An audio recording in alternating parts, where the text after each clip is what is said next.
గణేశుడు వాహనమైన మూషికుడు ఒక రాక్షసుడు అని మీకు తెలుసా?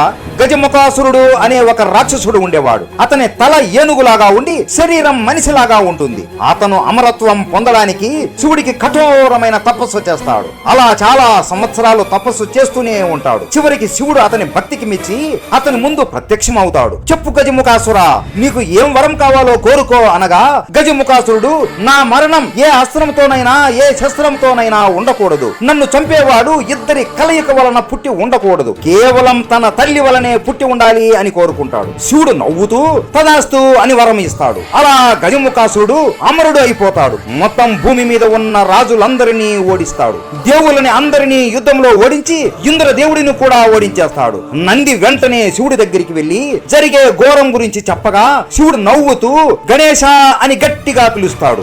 వెంటనే యుద్ధ భూమిలో ఉన్న గజముఖాసురుడి పైన గణేశుడు అస్త్రాన్ని వదులుతాడు. అలా గణేశుడు మరియు గజముఖాసురుడి మధ్య కఠోరమైన యుద్ధం జరుగుతుంది. గణేశుడు మనిషి కాదు, దేవుడు కాదు. ఆయన సగం మనిషి సగం జంతువు. ఆయన ఏ అస్త్రంతో ఏ శస్త్రం ఉపయోగించకుండా ఆయన చేతులతో గజముఖాసురుడిని చిత్తుగా కొడతాడు.